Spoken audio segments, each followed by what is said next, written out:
When I started this, I am honored to be here today. I thank the organizers for the invitation to be here. My name is Miguel de la Torre, and I will be moderating this session today. Our first speaker is Frank Darish. He's professor of philosophy, philosophy of religion, and cultural studies. Sit here, I will.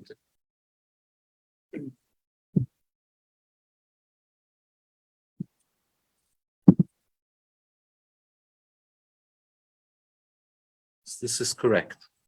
Yes, just have it's closer to you. Yes. Yeah.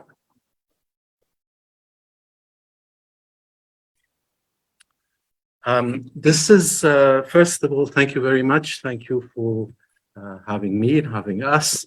And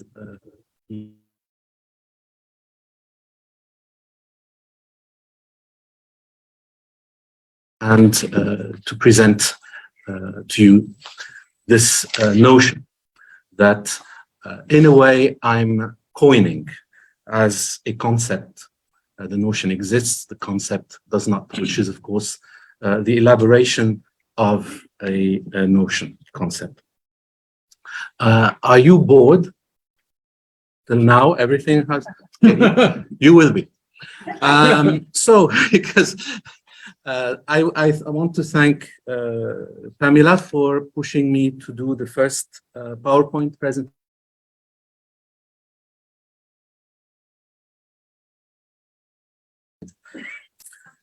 But this is a good beginning.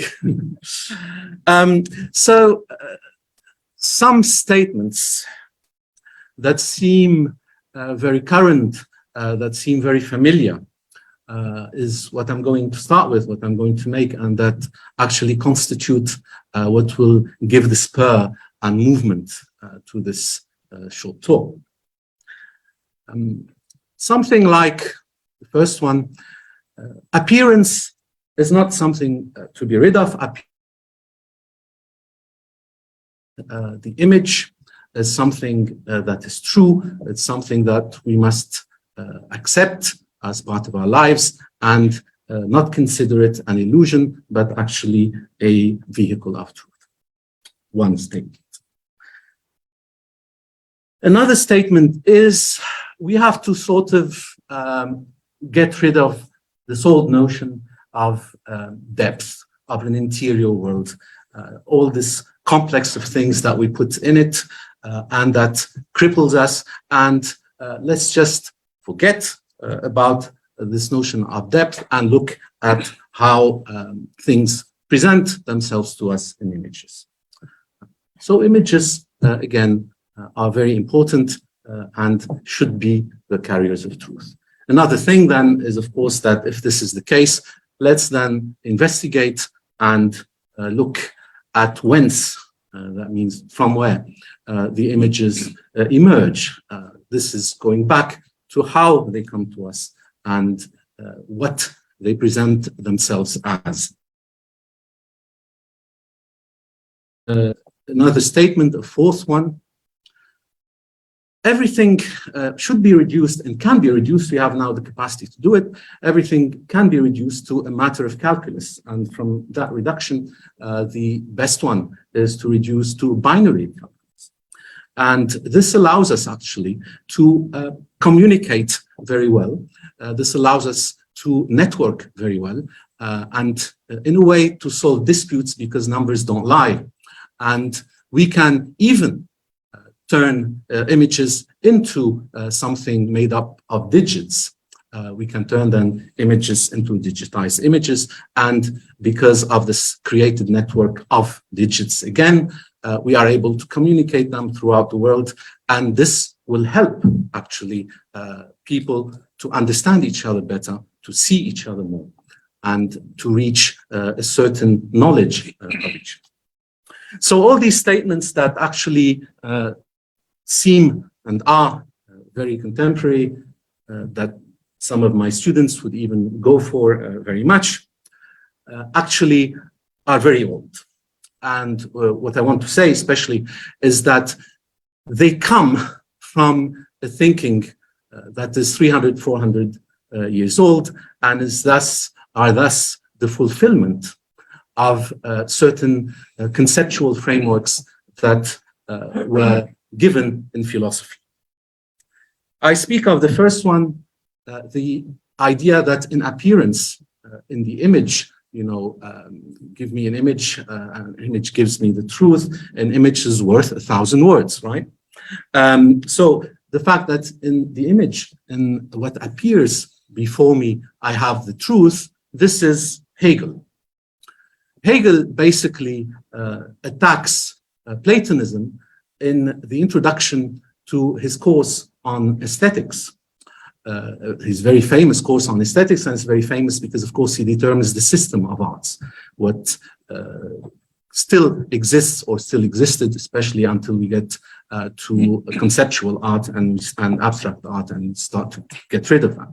But anyways, it's Hegel who says, no, we have to stop this idea of Plato, who says that everything that appears to us and all the images that are before us are just illusions that just put us away, that distance us from the truth, and the truth, which of course for Plato was contemplation. Hegel says, no, actually, truth appears within things as they are before us. So truth is in art as it appears. And not only that, it is of the very essence of truth to be an appearance.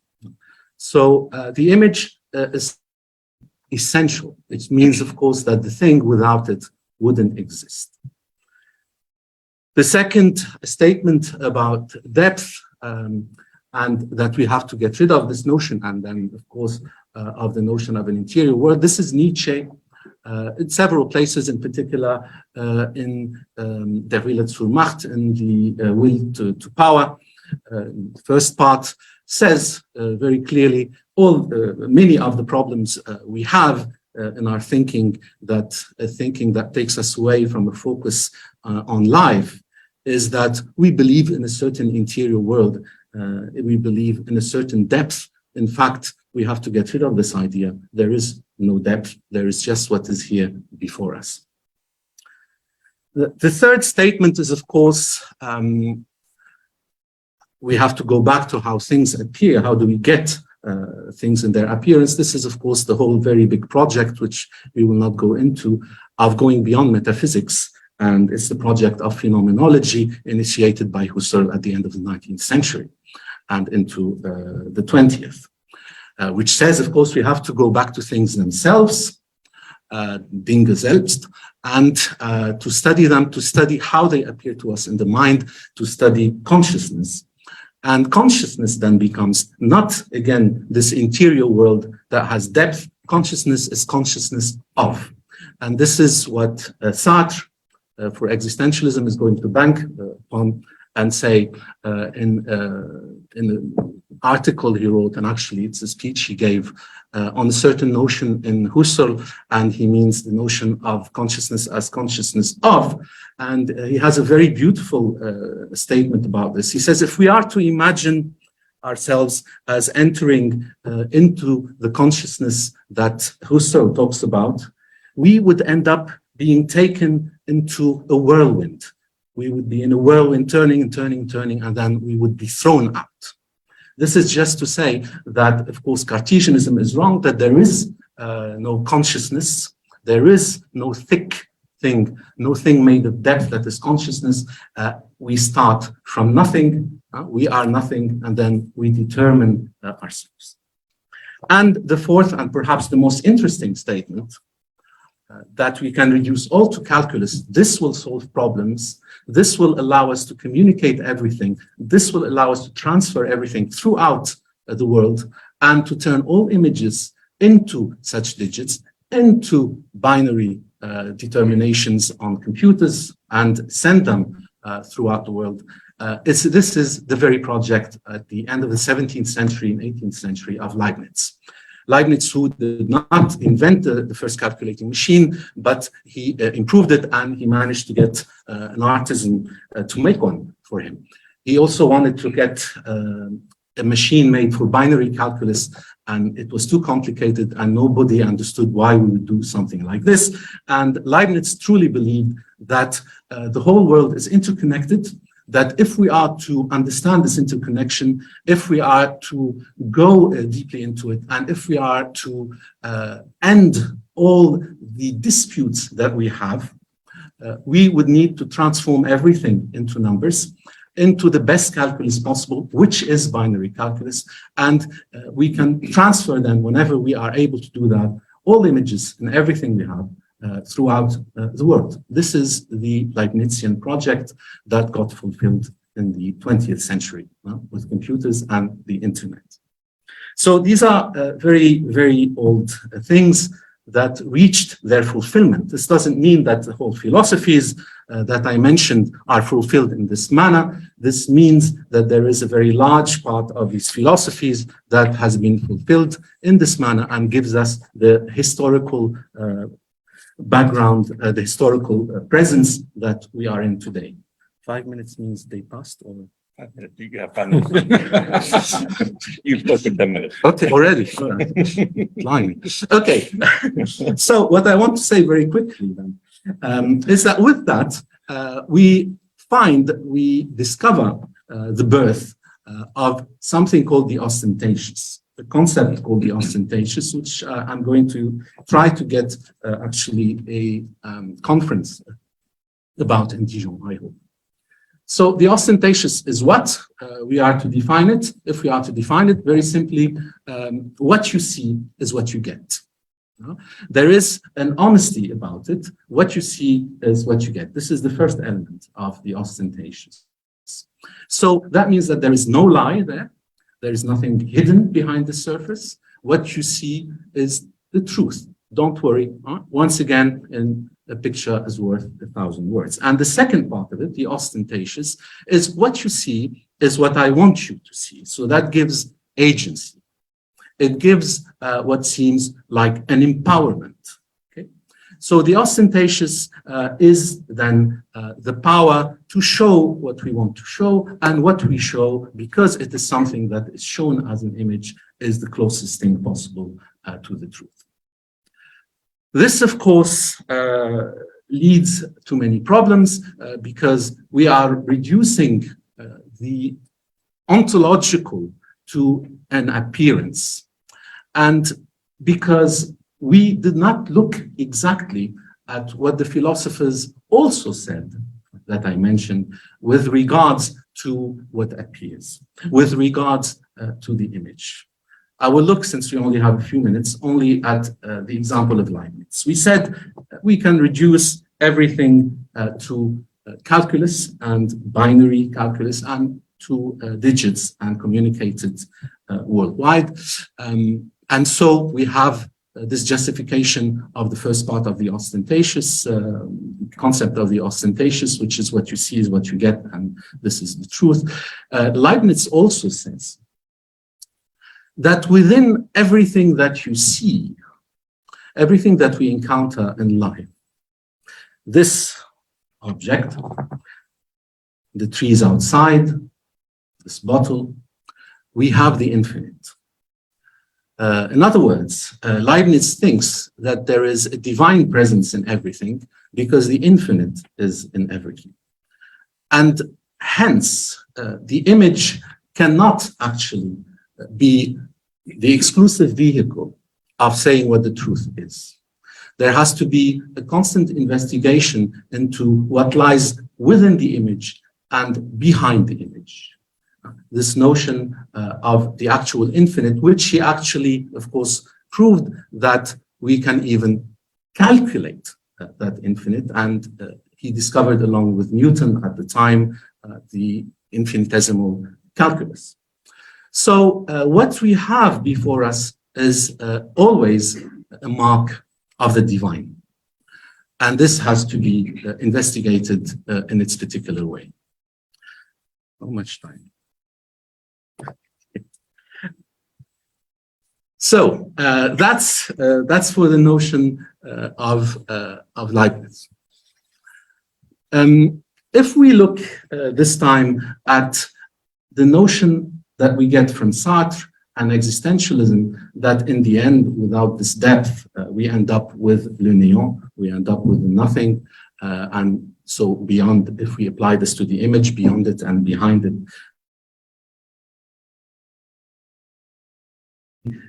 this notion of the néant, the nothing, is the notion of the abyss. It means what? It means that, in fact, we are at the deepest of the deep. That when we confront the abyss, which is, of course, death, we are able to think ourselves and to obtain an ontological determination of who we are that is much richer. And we can see this in certain constructions that we make. I'd like to say that we can have an image that allows us to go beyond just what appears before us. We can think of how, for example, the icons are made. The icon, contrary to a canvas, starts with the nothing and starts with a black, the absence of color. And from that, we have to build on and on, as Pamela, who also studied this question, knows. So it's like John of the Cross, of course, before us, the eternal night of the soul, and so on. So there is, in the very statement of existentialism, and this is why there is also a Christian existentialism and an atheistic existentialism, there is this very notion of depth. And what is important, I think, for the images that we have is that they should always be elaborated in such a way that they don't turn into idols and they remain icons, that they remain the possibility of transcending them and the possibility of questioning our ontological presence within the world. Thank you.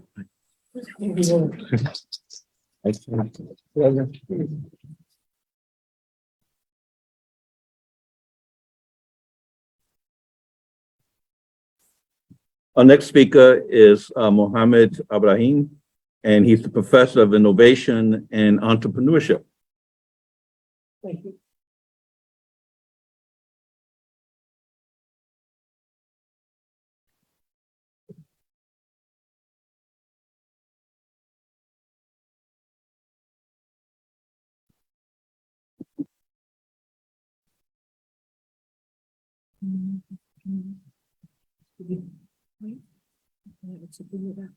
Yes,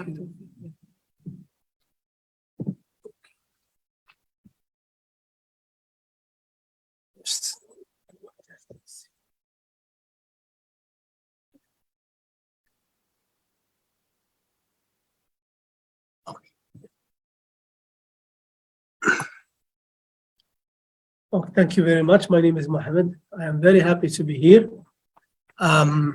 We look at all the presentations without exceptions. They're inspiring, and they raise the bar. So I will try to do my best. Now it's late afternoon to attract your attention and also maintain that attention. I will do my best to present in 10 minutes most. So again, so the title of my presentation today is Digital Islam and Muslim Millennials. So here some of the key concepts, and that summarizes or that's frame the conversation or the content of my presentation. So digital platforms, which is the internet, I like the term digital platforms, have empowered individuals, myself, and communities, audiences worldwide, but in our context especially, to renegotiate, to reimagine long-established notions of religion, Islam, Christianity, Judaism, but in my paper I will talk about Islam, and the notion of authority. A new generation of social media influencers, I think all of us, we know what does it mean, has recently emerged in this context, in this cultural context. And before I proceed in my talk, it's very important to know that religious systems are supposed to be closed, and technology inherently it's open. So when we talk about digital platforms and in this case Islam, so we should understand that there is kind of conflict between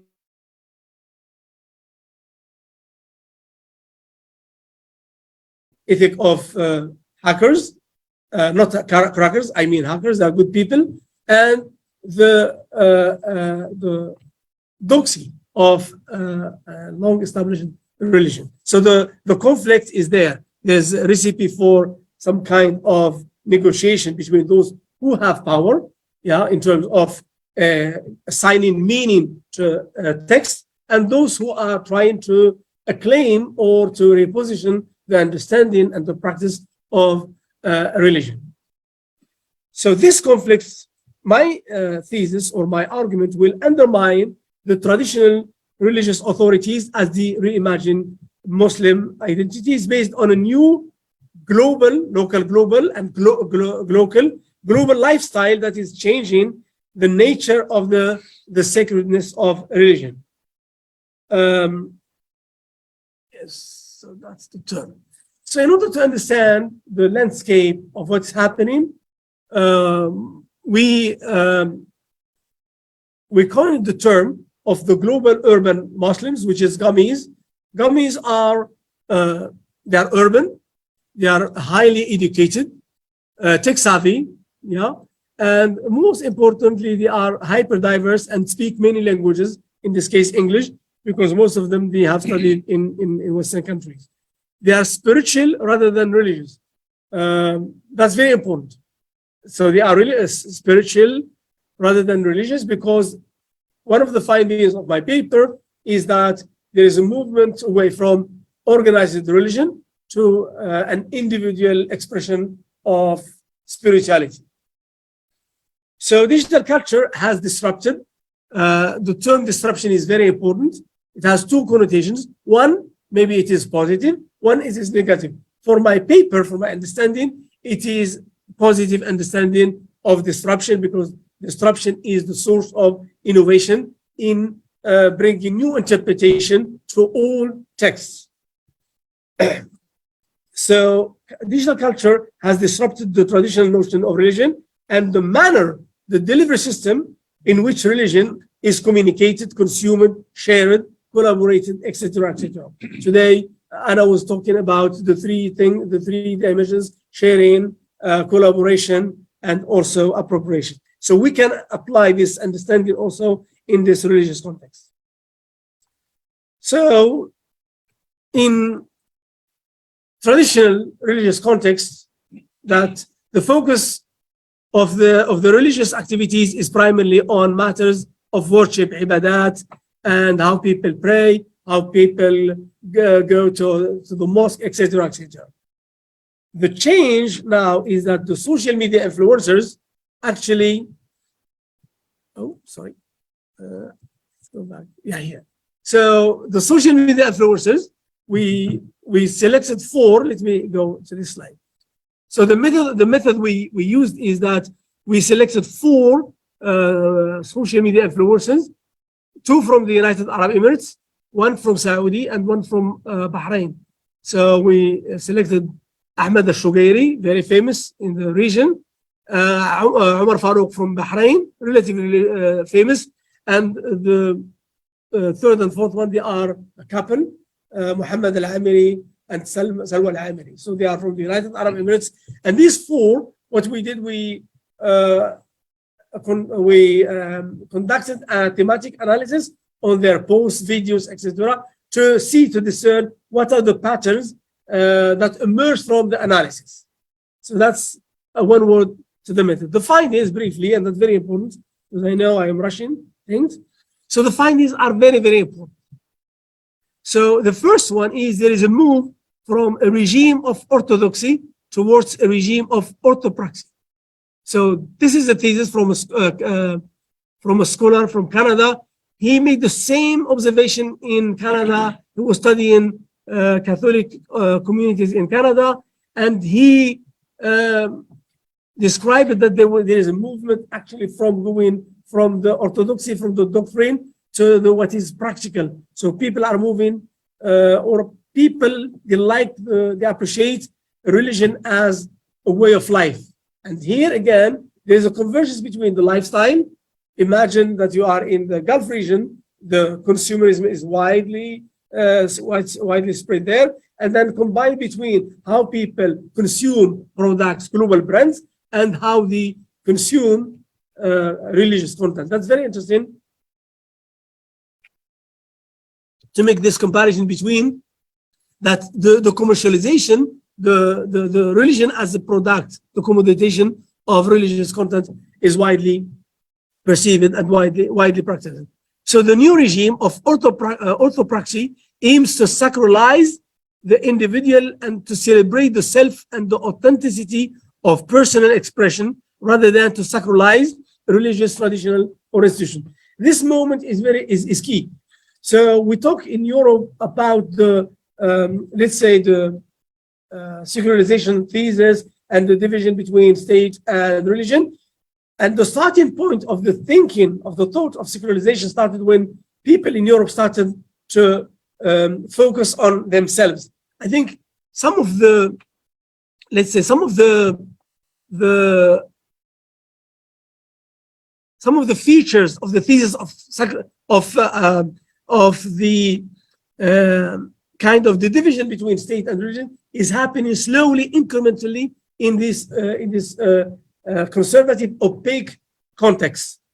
This shift from orthodoxy to orthopraxy can be witnessed in the Gulf, and I think also in other Arab countries. We need more research, but in the Gulf it is very evident, empirically evident. So the discourse on Islam tends to be more focused on civil life and on how to be and act as a Muslim in the 21st century, rather than on how to assign meaning to a verse from the Quran.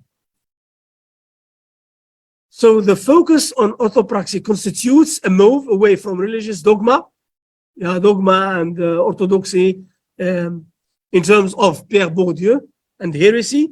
Here, this movement can be considered from, let's say, the established religious authorities as a heresy, as a way from the true Islam. So it can be a kind of heresy. So entertaining storytelling, because these 4 social media influencers, we analyze it in our paper, they are very storyteller.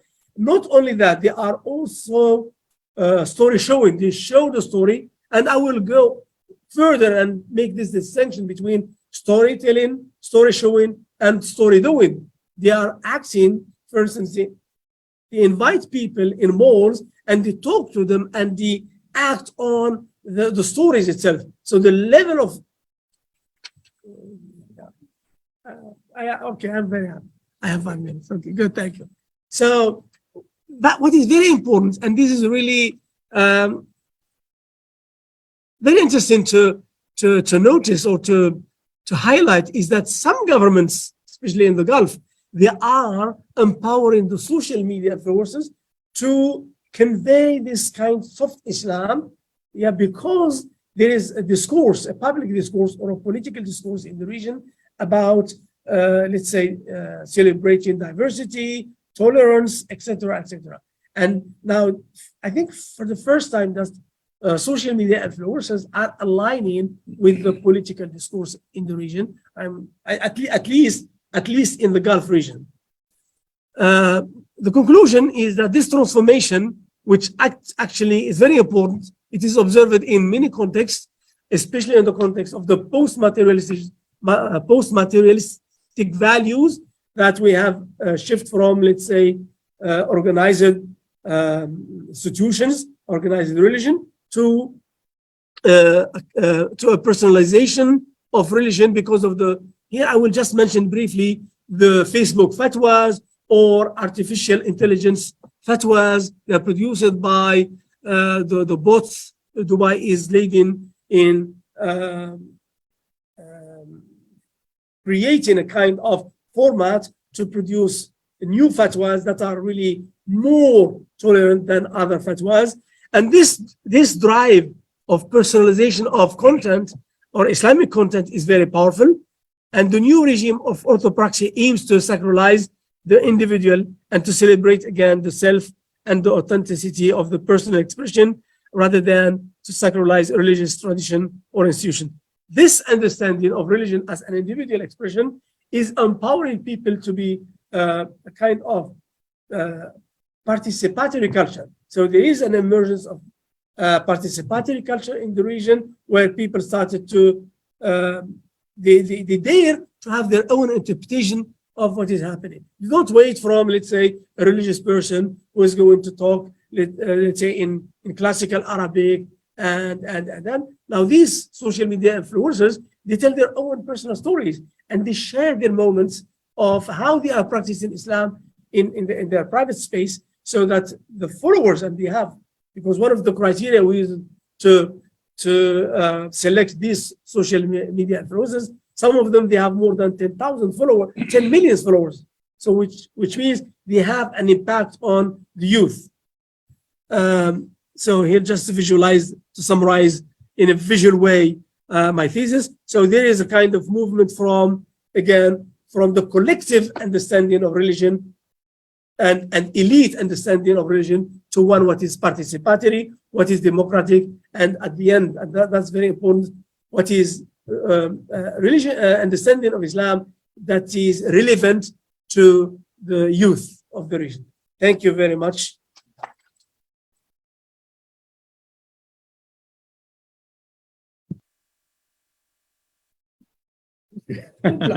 Last but not least, let me introduce Nicholas Abu Murad.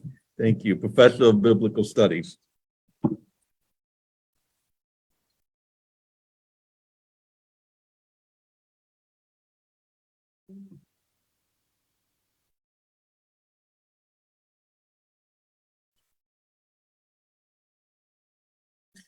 Good afternoon. So thank you for coming to this session. I know it's a bit difficult and tiring to attend these afternoon sessions, especially when they discuss such complicated matters as philosophy and religion.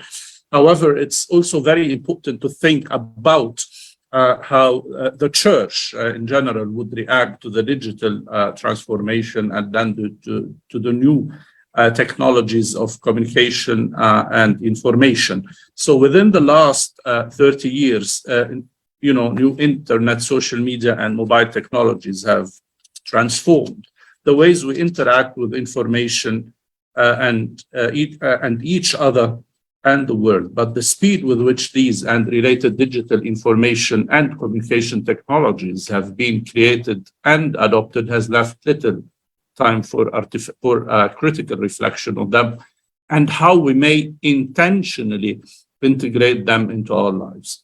So regardless of whether we were born or the depth of our technological expertise, or whether we are digitally savvy or digitally native, we are all of us digitally naive. Individually and collectively, we are still learning how to design and use new technologies and emerging ICTs well and wisely. Churches, I believe, have a crucial role and responsibility at this moment of technological change to answer the needs and expectations of people who are living in our so-called digital age. And to this end, a framework has to be established, I believe, by churches that includes theological principles, cultural critiques, and pastoral practices that help parishioners fulfill, or believers fulfill, the aim of being Christian. Now, I think also that the church is no longer should no longer ask the question about whether it should use the digital techniques or technologies or not, because I believe that the church, as well as the whole world today, is living in a post-digital age. So we are already in a post-digital age. Now, this word, post-digital age, allows us to really think deeply about what it means and what are the implications on us and on our lives and institutions, because the word post, when combined with a with an adjective can be understood in a couple of different ways. First, it can be a critique, such as with postmodernism, that is a critique of modernism, or post-humanism, which is a critique of humanism. But it can also be understood in a descriptive way, such as in post-industrial. That's the era after the Industrial Revolution. So the term is helpful in that it helps us both critique what is present and to think about digital technologies and practices, but it also encourages us to think beyond what we are currently experiencing in terms of technological changes. So we have a very important, a very present experience of the digital, and the post-digital thinks about when we no longer have to qualify something as digital. And this happens previously in the last 70 years, because I don't know if you remember that the computers were called digital computers, and then we dropped the word digital, and now we're using computer. So, and we can use digital transformation, and we can use transformation without the word digital, because it's just clear that it's digital. And the church, we can also use the word digital church, but also the church without any adjective, because when we talk about the digital church, we are talking about something that is distinct and separate from the physical church. And this dualism is kind of is something that the post-digital thinking kind of get us beyond. Church is church, whether it is mediated digitally or mediated through the physical presence. And this is very important. I'm going to give later a few hermeneutical pieces in order to understand how the church is always digital and it's never physical. This is very important. So I'm going to elaborate a little bit on this in the last 5 minutes. What's interesting about what we are doing now is that technologies have always changed our lives and transformed our lives. So historically, we have always found new tools, and we haven't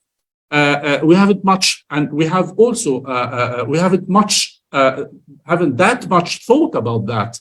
So we invented or found tools, changed our techniques, and this has changed our lives and institutions. What is fascinating about digitals is that we are thinking about it and thinking about the changes that are going on, and these are changes that have been going on for more than 70 years now. It's not new in terms of the advances in digital computing, etc. Early on, we had the digitalization, which is converting information into digital data. And then we began to convert our activities into using digital technologies. And this is automation. And automation now, I don't only mean the machines, but and from digitalizing info and data to digitalizing activities. And now with newer technologies, transformative technologies, big data, mega computing, AI, we know that, and we see that what we are doing is that our lives are being radically changed, and it has already changed them, and it will be even more so in the future. And this includes institutions like the church, which is in the core of the lives of human beings. Our individual lives as well will be affected in this change.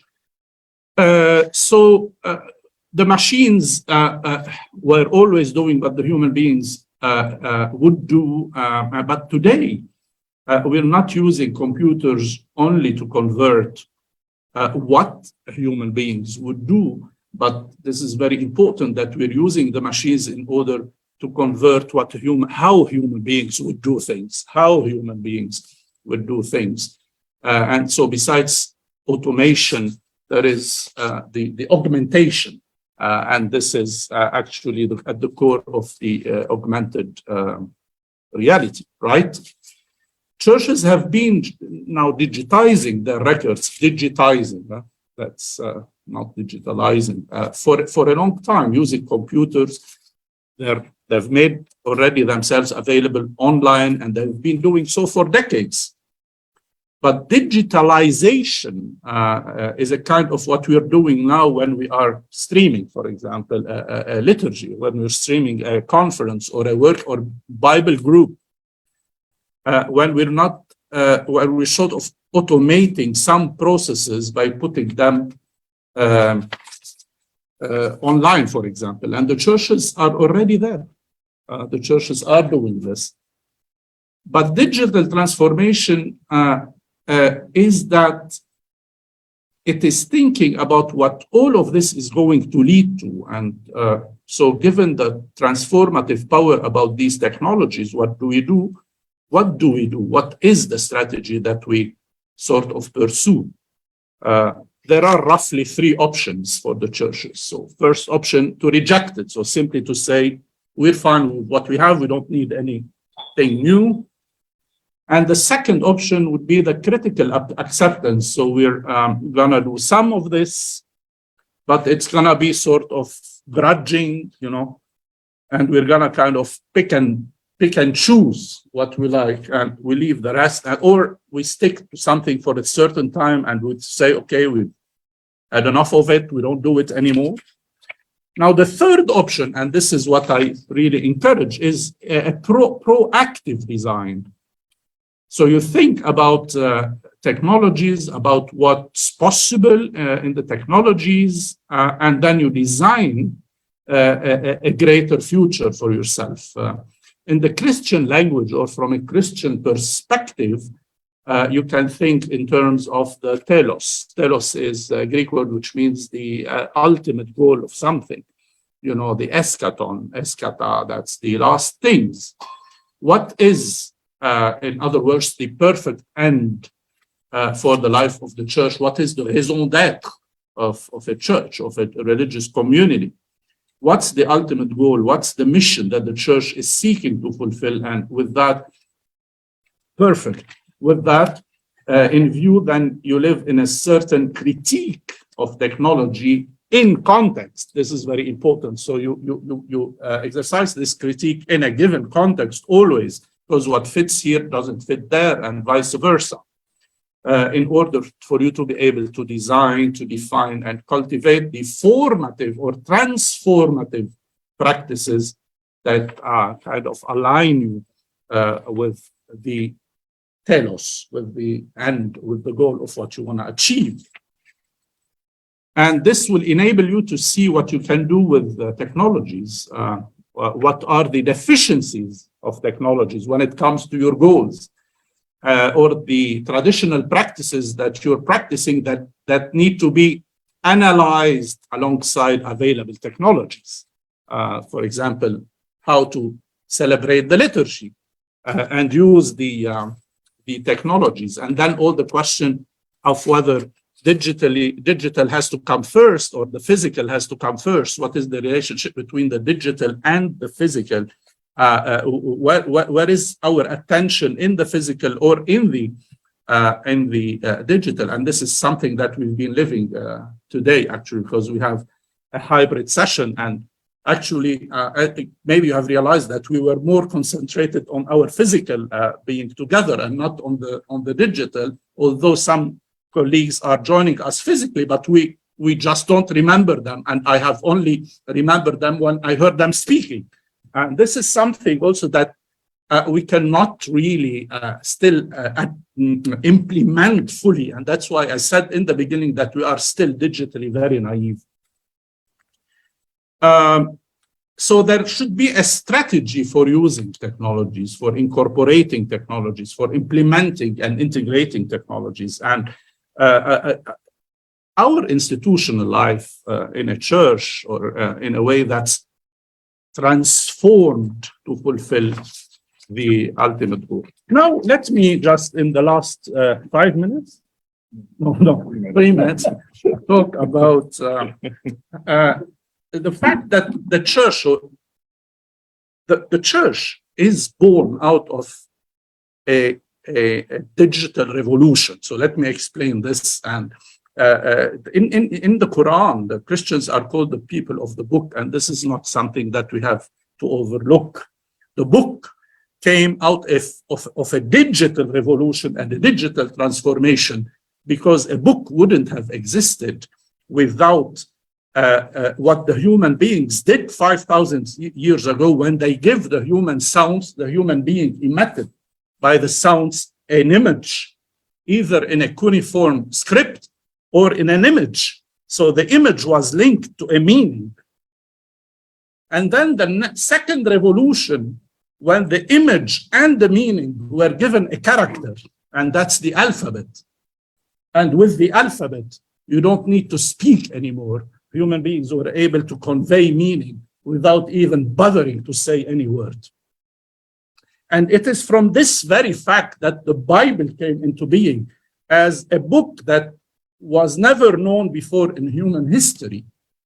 And this came through different phases. So you have first the cuneiform writing on tablets, and then you have the papyri in Egypt, which was not actually a very great material for writing, but the Christians invented something very new, and that is the parchment. And from the stone to the tablet, to the papyrus, to the, give me 3 minutes, and I'll, to the papyrus, and then to the parchment, the Christians were able to create something very important, and that's the codex. The codex was the first portable library in the world, and it gave freedom to the word, to the speech. You know, it was very difficult to transport tablets of stone, also very cumbersome to transport scrolls in a big basket, but it was very easy for one person actually to carry a book and walk and preach. So this is digital, and the word digital, let me remind you, comes from the Latin digitus, which means finger. That's the hand. Something is written. The second revolution is in the Bible itself, where the technology has been also criticized. And this is something actually that this conference has opened my eyes to. I've been working on the Bible for the last 35 years, but I've realized while preparing to this conference that the technologies were created or invented in the Bible by Cain the murderer. They were created by Cain the murderer. So he built the city, and his descendants are remembered for being smiths and coppersmiths. And the technology was also used in building the Babel, and it's a huge tower. However, Babel is criticized by the Bible, and Bible that is made of clay will then be punished by God by the word balal in Hebrew, which means to make wet or to humidify. And it's, you know, when you humidify and make wet the clay, it will just disintegrate. So this technology is criticized not as such, but for the way it was used, because the coppersmith and the smith used to make weapons. Yes, I'll give you the last sentences, and I'll finish. And the Bible at the end of the Babel, at the end of the Bible, will then be transformed into a heavenly Jerusalem. But this time, the heavenly Jerusalem will be built with precious stones and gems as a representation. The metaverse, exactly. This is what I wanted. There is the verse and the metaverse. It is something that we cannot grasp, but it is a reality that will take place when the human history as it is now will end. And another example, and I'll finish with this, is that the same Pacton, the same carpenter will die with the tools of which he is a master. So Jesus Christ, the carpenter, will die by the tools, by the techniques of which he is the master, the wood, the nails, and the hammer. And this is very important, that these were able to kill a human being, but these were transformed into a symbol for salvation. So I think that whatever the technology is, the way we use it is very important. And the metaverse of everything is that the world will have to be more just, will have to be more peaceful, will have to be more equitable. And this is how the church realizes its mission. Thank you. Thank you.